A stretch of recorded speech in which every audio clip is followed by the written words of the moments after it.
People think regret arrives loudly. Like a crash. Like a scream. Like a moment you can point to and say, that was it. They're wrong. Regret arrives quietly. It sits down next to you when you're not looking. It learns your routine. It waits until your life looks stable enough that you stop asking questions. And then one day, usually when nothing special is happening, it whispers, this isn't your life. I didn't notice it at first. I was too busy doing everything right. I built a life that made sense on paper. A life that impressed people who didn't have to live it. From the outside, I was doing well, steady work, predictable days, reasonable goals. People said things like, you're lucky, or you figured it out early, or my least favorite, I wish I had your discipline. Discipline. That's what they called it? I called it survival. I learned very young that wanting the wrong things makes life harder. So I trained myself not to want much at all. I chose paths that were safe, conversations that were neutral, dreams that didn't demand anything from me. I became very good at shrinking my inner world so it wouldn't inconvenience anyone. Every choice I made felt small at the time. That's how it happens. You don't wake up one day and decide to abandon yourself. You do it in pieces. You compromise once, then again, then you stop noticing the compromises because they start to feel like your personality. I told myself I was being practical, responsible, mature. I told myself everyone feels this way.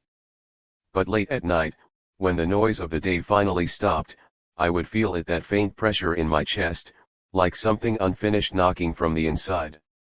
Not panic. Not sadness. Something worse.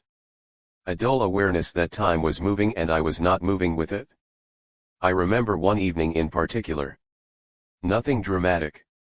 I was sitting alone, eating a meal I didn't really taste, scrolling through messages I didn't really read. My life was quiet. Too quiet. And suddenly the thought appeared, fully formed, calm, and terrifying, if I disappeared tomorrow, this life would keep working without me. The routines would remain.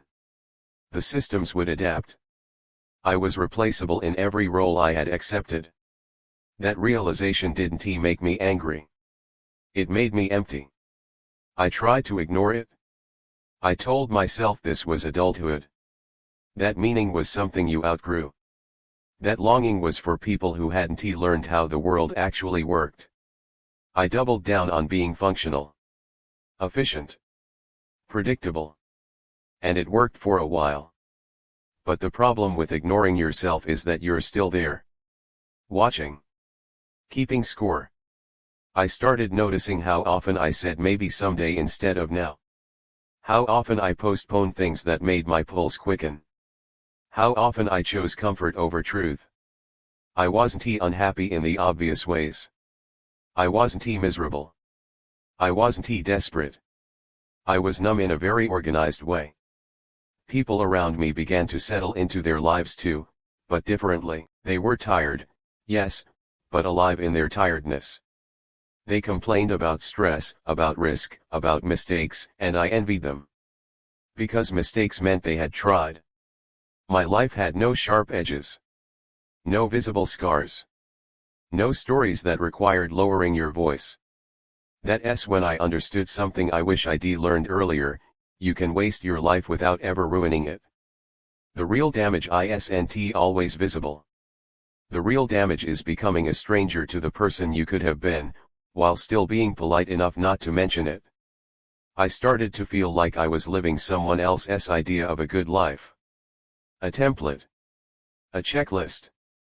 As if I had stepped into a role written for a more cautious version of myself and forgotten how to step out. At first, the thought of change felt ridiculous. I was too old, too established, too entangled in expectations. People depended on me, or at least on the version of me they understood. Leaving that version behind felt selfish, dangerous, unnecessary. So I stayed. And staying slowly began to cost me more than leaving ever would have. I stopped recognizing my own voice in my head. My thoughts sounded rehearsed, filtered, approved.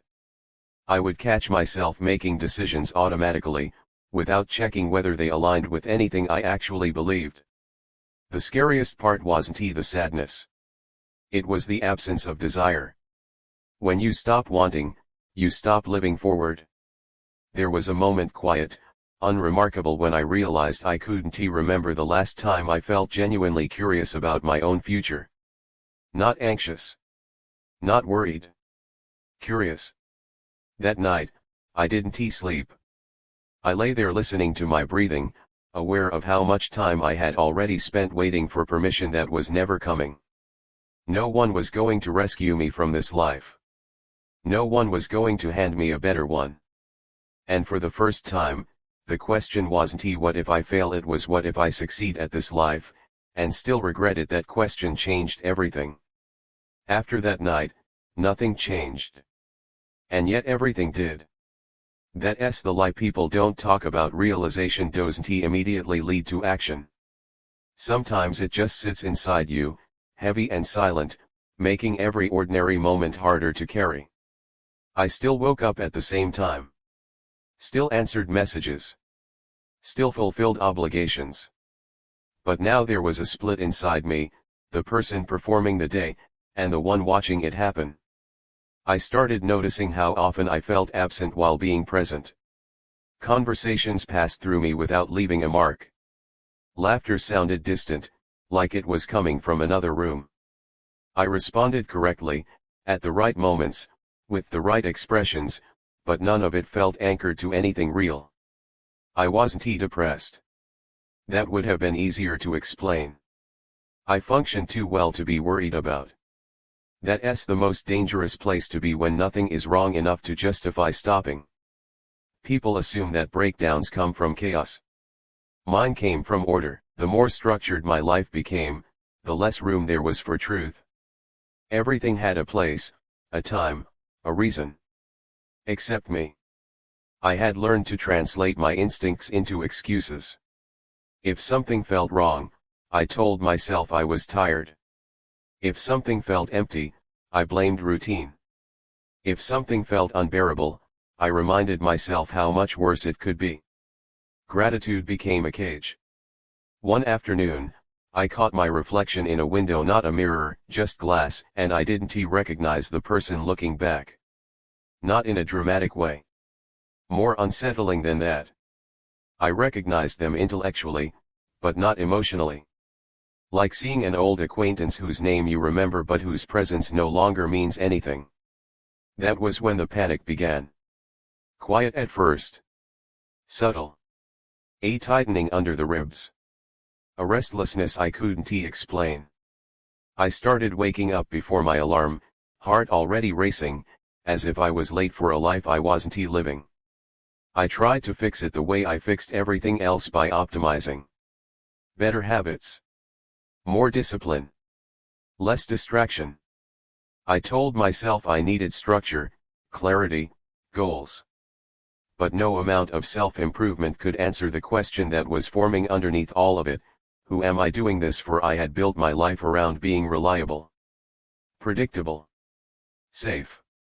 I was the person others could count on, the one who didn't make waves, who didn't surprise anyone. Somewhere along the way, I confused being needed with being alive. The truth I didn't want to face was this: the life I was protecting no longer needed me to be conscious. It just needed me to continue. And continuing felt like slow disappearance. There were moments, brief, terrifying, when I imagined leaving everything behind. Not in a heroic way.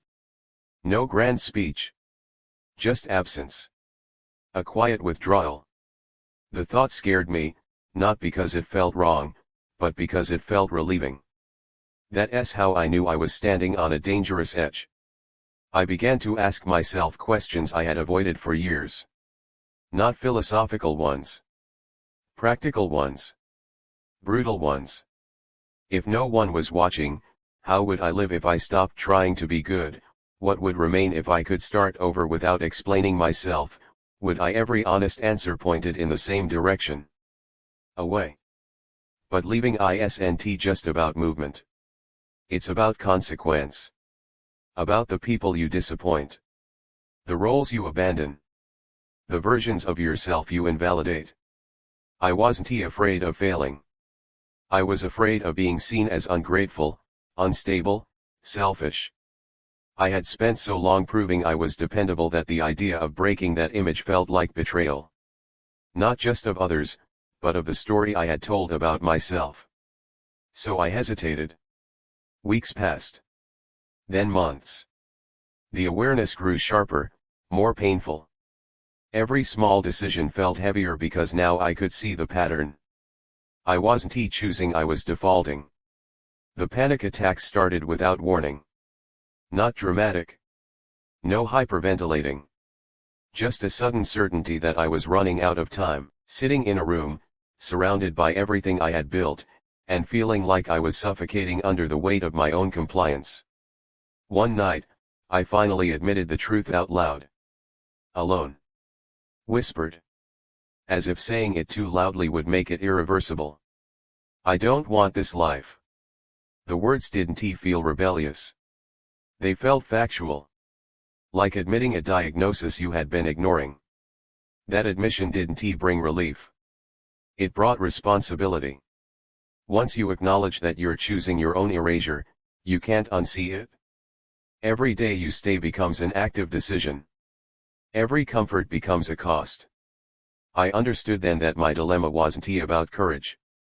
It was about identity.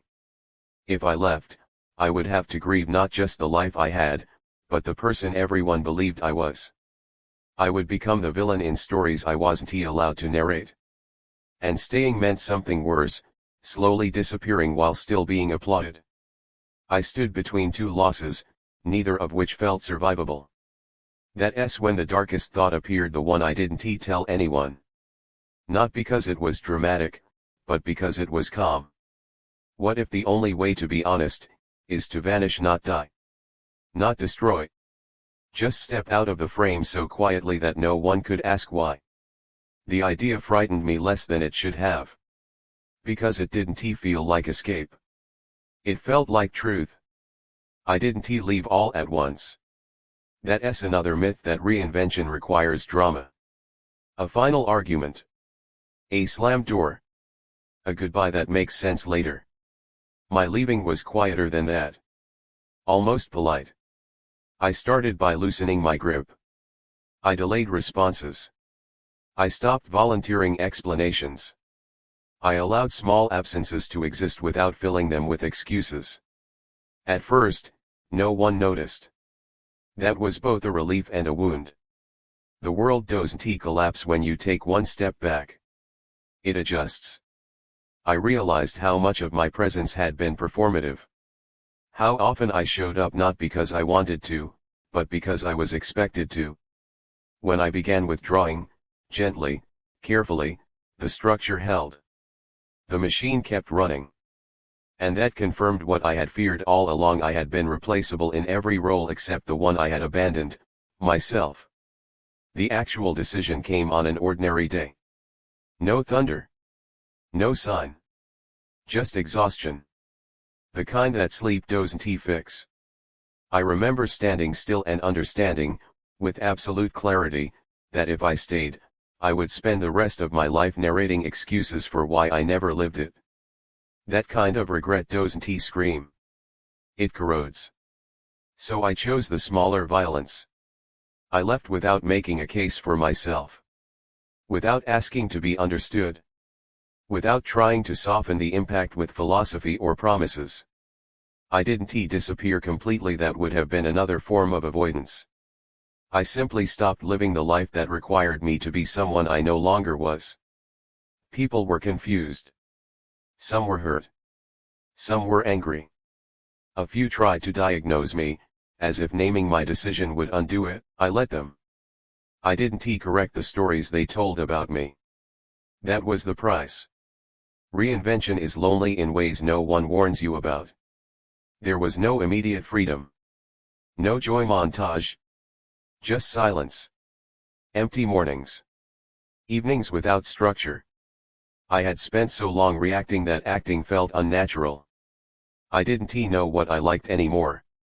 Or what I believed when no one was watching. For a while, I panicked. I wondered if I had made a mistake. If I had romanticized absence. If I had confused discomfort with destiny. But something subtle began to happen. My thoughts slowed down. My body stopped bracing for impact. I noticed small things again: light, sounds, the texture of time passing without urgency.